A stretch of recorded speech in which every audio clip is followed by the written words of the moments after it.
You can't do this to us. I gripped the doorframe of the beach house that had been my home for the last 5 years. We took care of Grandpa Jack. We were here every day. Evelyn Marshall, my mother-in-law, merely raised a perfectly penciled eyebrow. The will is quite clear, Lauren. The beach house goes to the family trust, and as trustees, we decided it needs to be sold. I looked desperately at my husband Tim, who stood awkwardly between us. But he just stared at the weathered deck boards, avoiding both our eyes. At 36, I thought I understood family dynamics. Married into the wealthy Marshall clan 10 years ago, I'd navigated their country club politics and social expectations, but nothing had prepared me for this betrayal. We moved here to take care of Grandpa Jack, I reminded them. Quit our jobs in Seattle, left our apartment. He asked us to come. And we appreciated that. Richard Marshall, my father-in-law, stepped forward. But Jack's gone now, and this property is too valuable to sit idle. The market's hot. We could get $8 million easily. The October wind whipped off the Pacific, carrying salt and memories. This house on Oregon's Cannon Beach had been Grandpa Jack's pride and joy. He'd built it himself in the 1960s, raised his family here, created a legacy of summer gatherings and holiday celebrations. 5 years ago, when his Parkinson's got worse, he'd asked Tim and me to move in. I trust you too, he'd said, blue eyes twinkling despite his trembling hands. You'll take care of this old place, keep its spirit alive. We'd done exactly that. I left my job as an environmental lawyer, Tim his position as a high school teacher. We'd spent our savings renovating the house, making it accessible for Grandpa Jack's declining mobility, while preserving its historic charm. More importantly, we'd given him a family life in his final years. Morning coffee on the deck, watching the waves. Evening games of chess that took hours because of his shaking hands. Weekend visits from his great-grandchildren, filling the house with laughter again. You can't just throw us out, I tried again. We have rights. Actually, Richard pulled out a document. You don't. The house was never transferred to you. Jack's will places everything in the family trust. Here's your official notice. You have 30 days to vacate. My mind raced. But Grandpa Jack said he changed his will. Last summer, he had his lawyer come to the house. Poor dear was quite confused near the end, Evelyn said smoothly. All that medication. This is the only legal will on file. Dated 3 years ago. I knew she was lying. Grandpa Jack had been sharp until the end, his mind clear even when his body failed. He'd made changes to his will.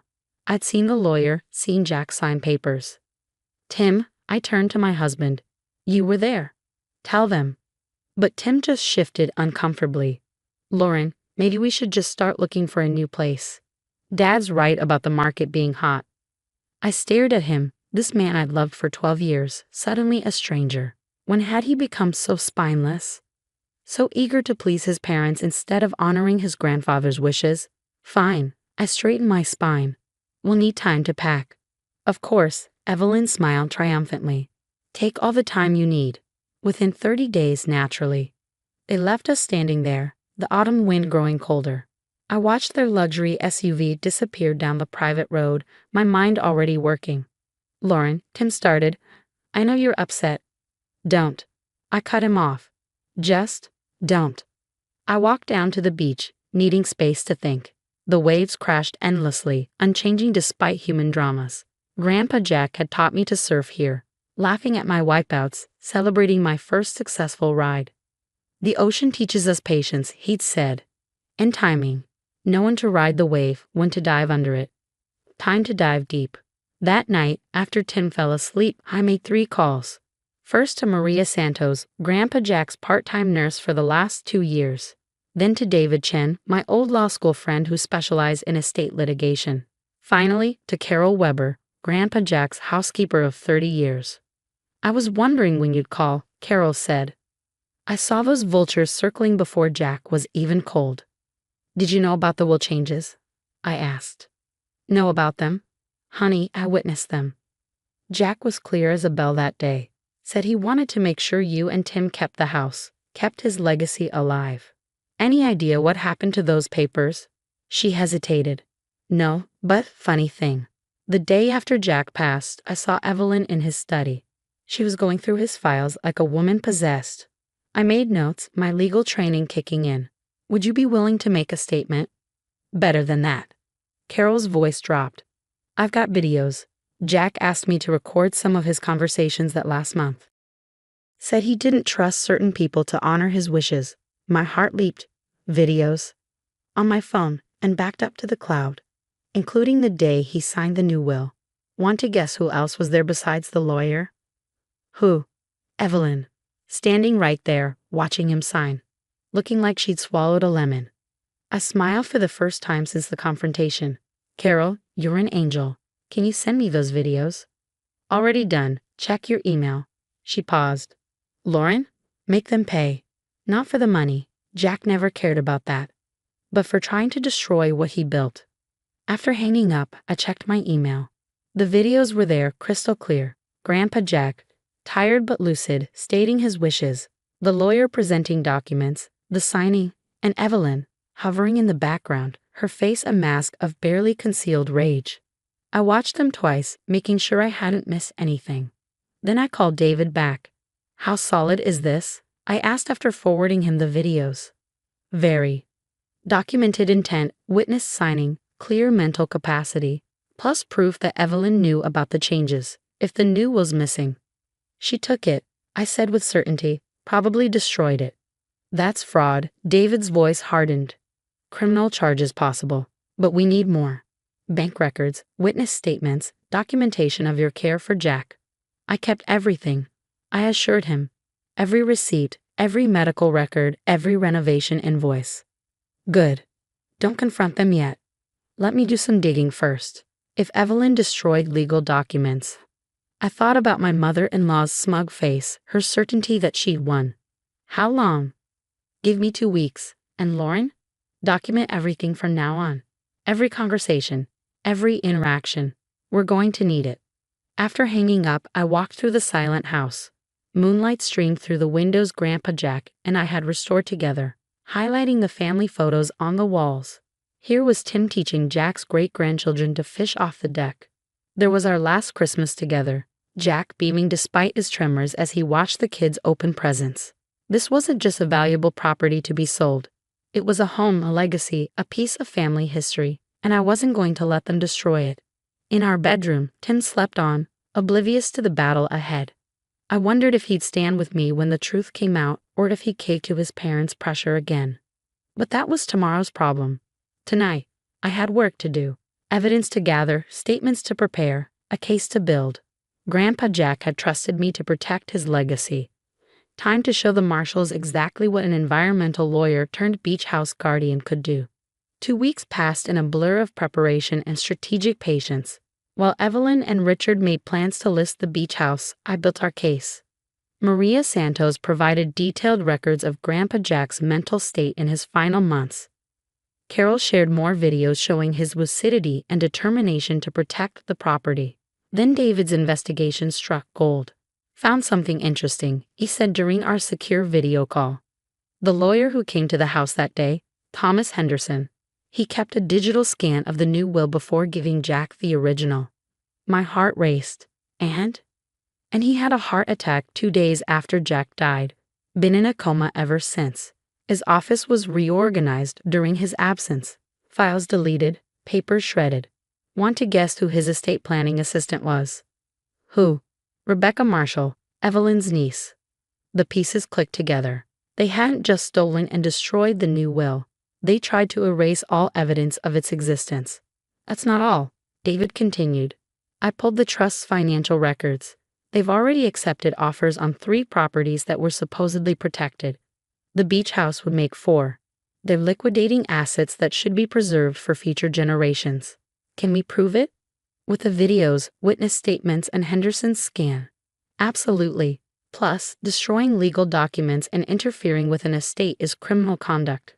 They won't just lose control of the trust. They could face charges. I thought about Tim, still wavering between loyalty to his parents and honoring his grandfather's wishes. He'd grown increasingly distant as I gathered evidence, spending more time at his parents' estate in Portland. When do we move? I asked. They're hosting some kind of announcement party at the beach house this weekend, right? Perfect time to serve papers. Maximum impact. The celebration was Evelyn's idea, a gathering to announce the property's listing with an exclusive real estate agency. She'd invited potential buyers, real estate professionals, and family members to showcase the house's potential. I spent the days leading up to it carefully preparing. Every document organized, every witness statement notarized, every video backed up securely. The hardest part was keeping quiet when Tim asked if I'd started packing. Just some personal items, I said vaguely, still figuring out where we'll go. The day of the party dawned bright and clear. October sunlight sparkled on the waves as caterers and event staff transformed our home into a luxury showcase. Evelyn had even hired a string quartet to play on the deck. I dressed carefully, a professional black dress, pearl earrings that had been a gift from Grandpa Jack. Power outfit for a power move. "You're coming to the party?" Tim asked, surprised to see me dressed up. Wouldn't miss it. The house filled with Newport's elite by 4 o'clock. I watched Evelyn hold court in the great room, pointing out original features to potential buyers. Richard discussed property values with investment bankers. Tim hovered uncertainly near the bar. I waited until Evelyn clinked her glass for attention. "Welcome, everyone," she beamed at the crowd. "We're so excited to announce that this beautiful property, a true piece of Oregon coast history, will soon be available for the discerning buyer." Actually, I stepped forward. There's been a change of plans. David and 2 sheriff's deputies entered from the deck. Carol and Maria stood ready near the stairs. My moment had come. "What is the meaning of this?" Richard demanded. "Perhaps we should explain," David said smoothly, opening his briefcase. "I'm David Chin, estate litigation attorney. We're here to present evidence of will tampering, fraud, and criminal interference with estate execution." The room went silent. Evelyn's champagne glass trembled slightly. "This is ridiculous," she started, but I was already setting up my laptop, connecting it to the large TV screen. "Let's watch something interesting," I suggested, "from last summer." The video played crystal clear, Grandpa Jack sitting in his favorite chair, speaking directly to the camera. "I, Jackson Marshall, being of sound mind, want to record my wishes."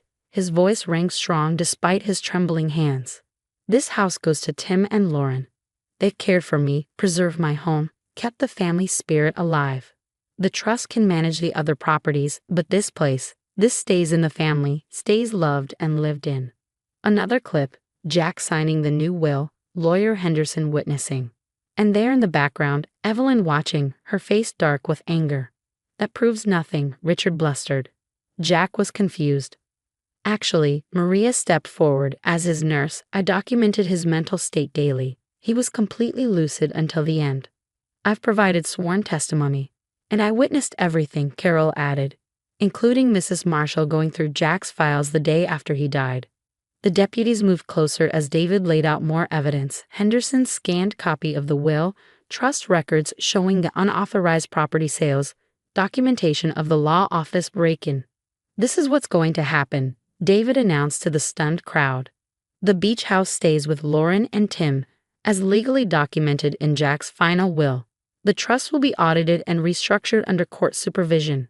And he nodded to the deputies. "Mrs. Marshall will need to answer some questions about destruction of legal documents."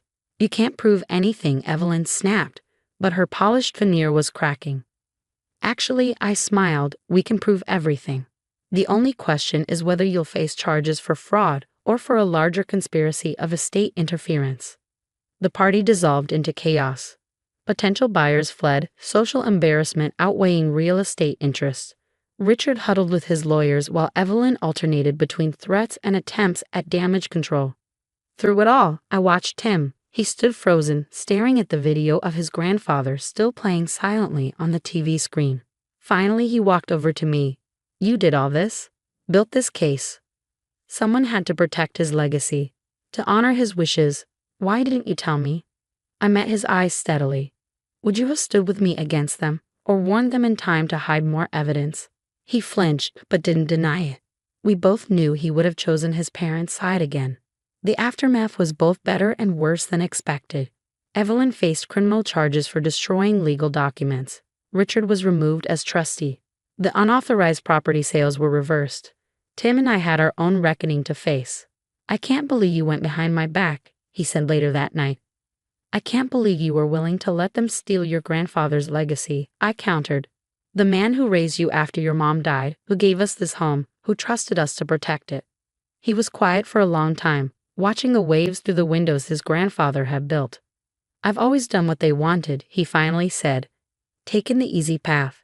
Let them dictate everything. And now." He turned to me, something new in his eyes. Respect? Determination? "Now I think it's time I learned to stand up for what's right." It wasn't an instant fix, but it was a start. Tim began therapy, working through years of family manipulation. I focused on restoring the house to its former glory, honoring Grandpa Jack's vision. Evelyn and Richard eventually pleaded guilty to reduced charges, heavy fines instead of jail time. The trust was reorganized with independent oversight. Family relationships were strained, but somehow that felt healthier than the previous facade of perfection. 1 year later, we hosted our first family gathering since the confrontation. Not a fancy party, but a simple barbecue on the deck. Tim's cousins brought their kids, who played on the beach just like previous generations had. Carol and Maria came, sharing stories about Grandpa Jack. Even some of the more distant relatives who'd supported us attended, bringing new appreciation for the house's history and meaning. Standing in the kitchen that evening, washing dishes with Tim, I felt Grandpa Jack's presence in every beam and board.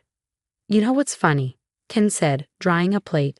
"I always thought Mom and Dad's way was sophisticated, all about property values and social status. But Grandpa, he knew the real value of things." I looked around at the worn wooden floors, the handmade cabinets, the windows perfectly placed to catch both sunrise and sunset. He built something meant to last, I agreed. Not just the house, but the family memories it holds. Later, we sat on the deck watching the stars emerge over the Pacific. The same view Grandpa Jack had loved, unchanged by time or human drama. "Think we did the right thing?" Tim asked softly. I thought about the kids playing on the beach today, the family recipes still cooking in the kitchen, the legacy preserved for future generations. "I think we did what Grandpa Jack knew we would do," I said. "We protected something precious, not just property, but purpose." The waves crashed endlessly below, their rhythm a reminder of nature's permanence against human schemes. Somewhere, I knew, Grandpa Jack was smiling. Some legacies aren't measured in money or market value. They're measured in love, in memories, in the courage to stand up for what matters most. And those are worth fighting for.